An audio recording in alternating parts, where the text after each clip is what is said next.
It looked like a routine traffic accident until a patrolman with no forensic training suspected something worse, but he couldn't prove it until a bent steering wheel, a security camera, and a physics calculation showed what really led to a young woman's death.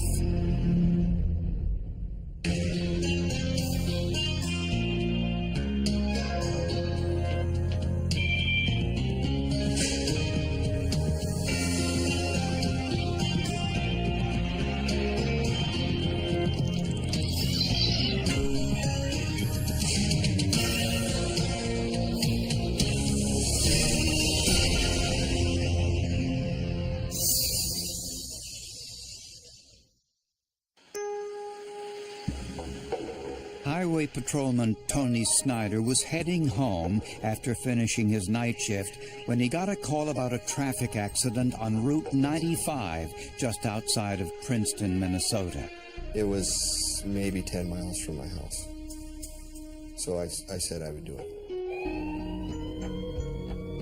When Snyder arrived, he saw that there had been a two-vehicle accident. Apparently, a Jeep collided with an abandoned car that had broken down and was parked on the side of the highway. When I was met by the deputy, he informed me that one person is deceased, the female passenger in the red Jeep, and the other vehicle that was struck was unoccupied. I could see the ambulance personnel working on a male who was covered in blood, and he was screaming. The Jeep driver, Steve Hollerman, was rushed to a nearby hospital. Steve's passenger, his 41-year-old wife, Deborah, was dead. Everybody knew her. I mean, she was that well-loved. There was just disbelief and shock. If you got to know Deb, you liked Deb. She was the life of the party. She was somebody that people gathered around because she was fun to be with. Steve Hollerman survived the crash with only minor injuries, and toxicology tests revealed no drugs or alcohol in his system. He told investigators that he and Deborah were on their way home from shopping when he inadvertently drove off the highway and struck a parked car. I said, "Do you remember what you hit?" And he said, "Yeah, I hit a car." I said, "Do you know where the car was?" He said, "Yes, it was on the shoulder." And I said, "Did you see the car when you hit it?" He said, "Yeah, I saw the taillights." And I then asked him if he tried to maneuver the vehicle or brake to avoid collision, and he said that he didn't have time to do that. The right front end of Steve's Jeep hit the back left side of the parked car. Steve said he was driving approximately 60 miles an hour at the time of the accident, and he was wearing his seatbelt, but Deborah was not. That was out of her character. She was pretty religious about wearing seatbelts and made it a point to everyone else that they needed to have theirs on also. At Deborah's autopsy, the medical examiner found skull fractures and evidence that her brain had been jolted violently inside her skull from side to side. The finding of the pathologist that did the autopsy was that the death was a result of a motor vehicle accident. The blunt force trauma and the injuries that were observed, the skull fracture, the bruising of the brain, any of those could have been consistent and would have been consistent with being killed in a motor vehicle crash. Although Patrolman Tony Snyder wasn't a doctor or formally trained in forensic science, he couldn't believe the coroner's report. I was sick to my stomach when I heard those words come out of his mouth because I thought I was at a dead end now. I was not comfortable with it at all.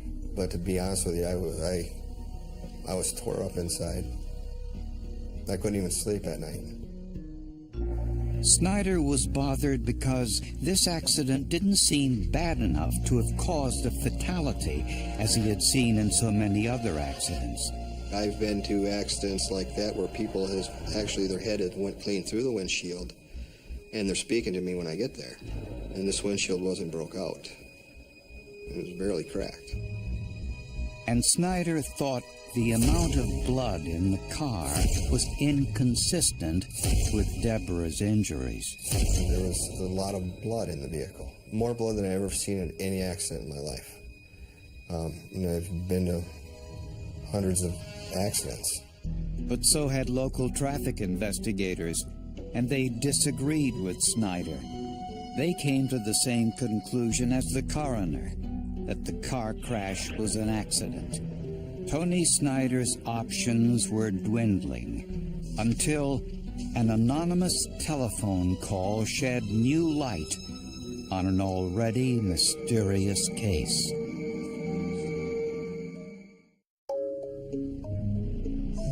Deborah Hollerman's family was angry with police when they learned some of the details surrounding the car crash that took her life. How can there be a car on the side of the road for a couple of days? I mean, isn't it somebody's responsibility to take a car off of a state highway? Highway Patrolman Tony Snyder was less concerned about the abandoned car and more concerned with Steve Hollerman's driving skills. He was convinced there was more to the story than Steve was telling. And I asked him if a deer jumped out, if he was playing with his radio knobs, if he was on the cell phone. I asked him if he passed out, blacked out, was dizzy, fell asleep. And none of those things were the reason he was off the roadway. He just said he didn't know. Steve told investigators that he and Deborah had been shopping and were heading home when the accident occurred. So Snyder checked Steve's story by reviewing the videos taken by the store's security cameras. They show the Hollermans at the store that night, but they left several hours earlier than Steve claimed. The last store he left was around 7:30 p.m. And I got a call to come to the crash at 10 p.m. So there's quite a bit of time missing to drive 18 or 20 miles. In addition, the items the Hollermans bought at the store weren't in the Jeep at the time of the accident. So where were the Hollermans between 8 and 10 p.m.? An anonymous telephone call gave Tony Snyder a clue. There was no name, no way to get a hold of anybody, but just so you know, somebody called and said Steve Hollerman's been having an affair. Well, that piqued our interest even more to say, geez, there's some more pieces to this that we're unfamiliar with and that we want to look into. Surprisingly, Deborah's friends all knew about the affair, and apparently so did Deborah. She was aware there was an affair going on, and she was going to confront him. That was made clear. Her girlfriends have told us that. Investigators eventually discovered the identity of Steve's girlfriend. She was employed by the local hospital where Steve worked as a lab supervisor. When questioned, she openly admitted the affair. She basically said that they had been seeing each other for a year. They were in love with each other. They went on outings together, and she admitted that they had sex that day in his cabin. The cabin was the Hollerman's summer home at Green Lake. It was just a mile and a half from the crash site. With a warrant, investigators searched the cabin and found evidence confirming the story they'd heard from Steve's girlfriend. You could see a bed where it looked like it had been recently slept in or used in some way. And they also discovered that Steve and Deborah had been in the cabin before the car crash. Several items they had purchased that night were in the cabin. So Snyder decided to take a closer look at the Holloman's Jeep, as well as the accident scene. Steve said he was driving 60 miles an hour when the accident occurred. Accident reconstruction experts have a way of confirming this. If a parked car is hit, the distance it moves after impact can tell you the speed at which it was hit. It's based on Sir Isaac Newton's laws of physics, specifically conservation of momentum.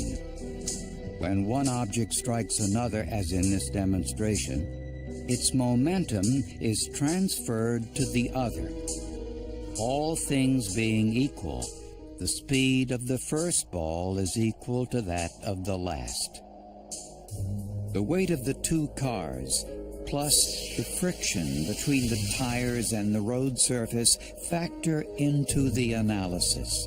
The coefficient of friction is basically just a measure of how slippery that surface is. So that's a very important piece. The other thing is the angles that are involved with approach and departure from the impact area for vehicles that are involved in a collision like this. Skoglund used surveying equipment to measure the distance the parked car moved after impact, as well as the angles of impact. A computer program performed the physics calculations, and the result?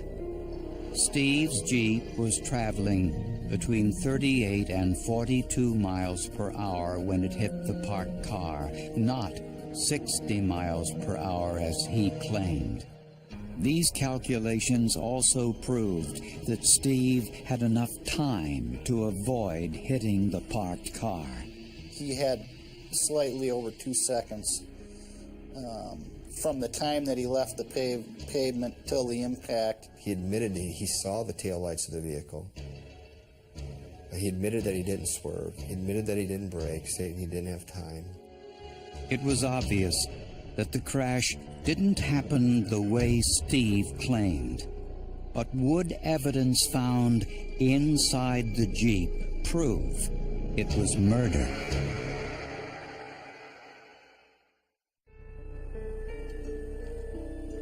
Investigators now suspected that Deborah Holloman had been murdered. Her family couldn't believe her husband Steve had anything to do with it. It was disbelief, going, my God, the poor guy lost his wife. He's gone through a month of mourning, and now they do this to him.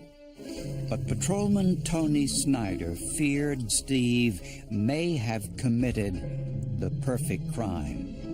I literally didn't sleep at night. Several nights. Easter dinner at my mom and dad's, I hardly ate, and they thought I was mad at them or upset with the family or sick or something. I was just so obsessed by this, I couldn't eat. And I was worried that I was running out of options to get this figured out. I was running into a lot of dead ends. Since the original autopsy ruled Deborah's death as accidental, Snyder asked Dr. Janice Amatuzio for a second opinion. As I looked at those photographs of the vehicle, which I'd not seen before that, and I looked at the injuries, I said, you know, there's something we don't know here.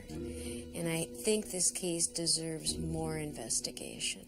There's way too much blood inside the vehicle. Dr. Amatuzio wanted to examine the Holloman's Jeep herself. Because let's face it, Steve Holloman's future was at stake here. And the truth about Deborah Holloman's death was at stake. The most important thing for everybody to remember is that what we were trying to get at was the truth.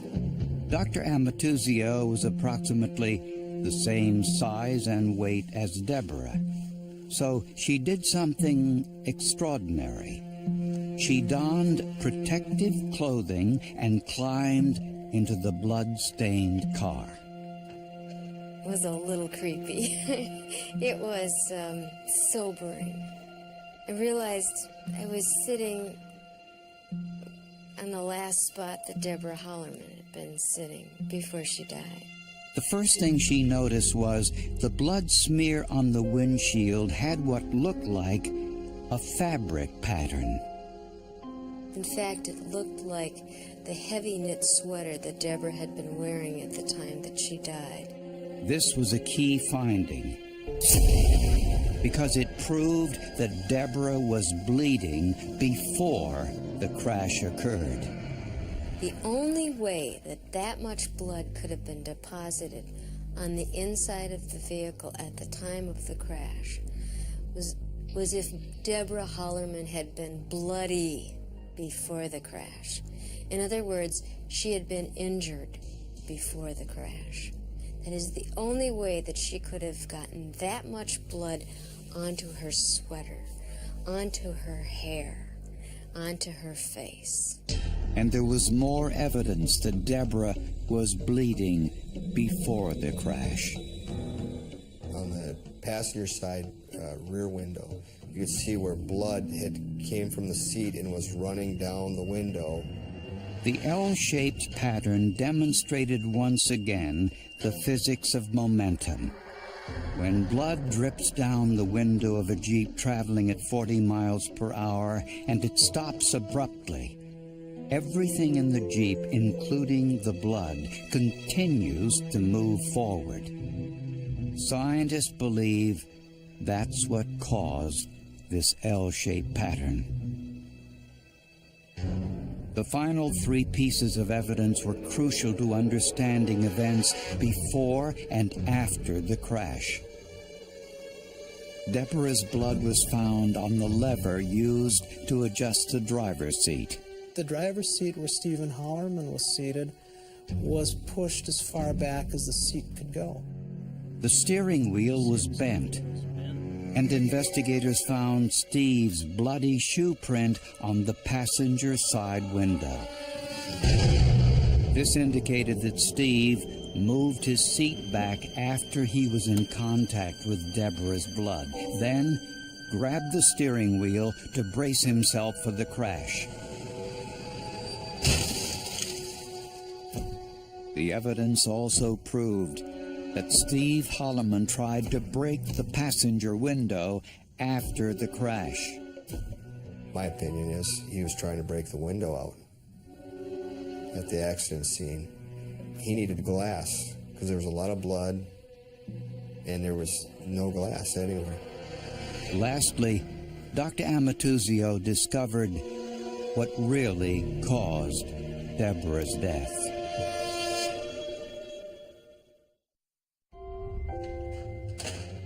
Forensic experts found what they believed was the murder weapon used to kill Deborah Hollerman.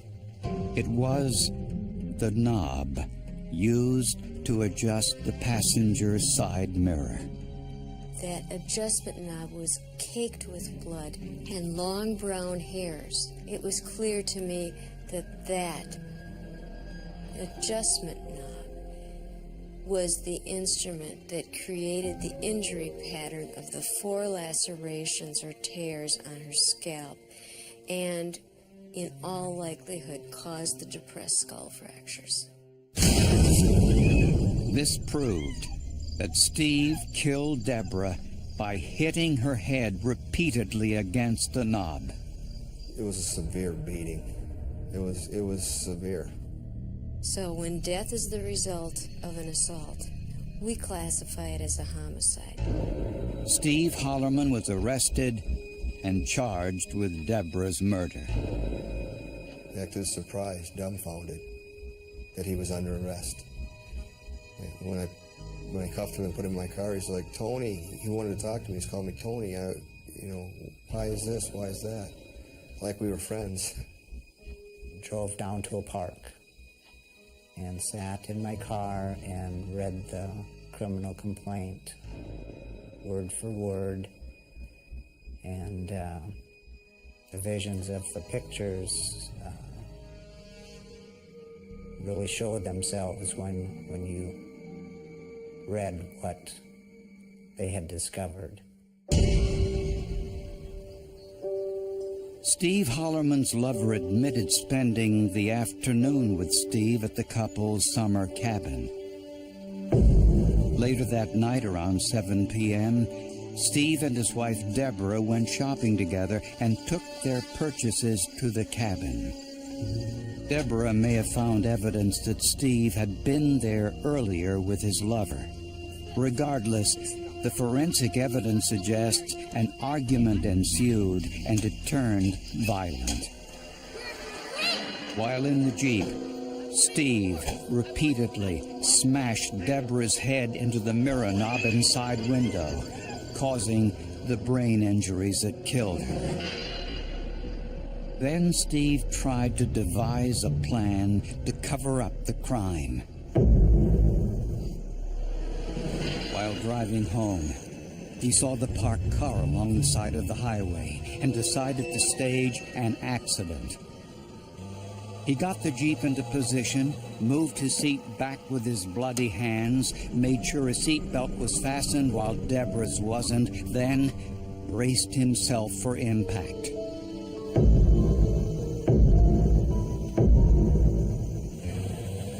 The Jeep traveled 130 feet at 40 miles per hour, directly into the back left side of the parked car. Deborah's arm and bloody sweater struck the windshield, proof that she was bleeding before the crash. After the crash, Steve tried to break the side window to make the crash look worse, but a passing motorist stopped to help before Steve could do it. I'm convinced that he contrived a plan to try to cover it up. Whether he had that already figured out before he assaulted her and killed her, I believe that he did come up with a plan to cover it up, to make it look like she died in that car crash. We found out a lot of things pretty quickly, you know, as far as like the speed limit he was traveling at and the positioning of his seat and a lot of the things, you know. You know, I guess after, you know, we found out about the beating and that kind of stuff that happened that night, I guess nothing was really a surprise after that, you know. At the trial, Steve pleaded not guilty. He admitted striking Deborah during an argument, but said he was driving her to the hospital for treatment when the accident occurred. The judge didn't buy it. Steve Hollerman was convicted of second-degree murder and sentenced to 30 years in prison. The most fascinating case that I've dealt with in my 15 years as an attorney. If you look long enough, pretty soon the scene begins to speak to you. It really just depends on the amount of attention that you give it. It's really meticulous attention to detail. I've learned over the years that if we look hard, we will eventually get to the answers. Without a careful look at the evidence and the use of science to reconstruct the crash, Deborah Hollerman's death might have remained an accident, and her husband would have walked free. Tony Snyder is adopted as our family hero. Highway patrolmen don't investigate murders. They give out traffic tickets, and for him to do what he did, I mean, he didn't have experience in investigating murders.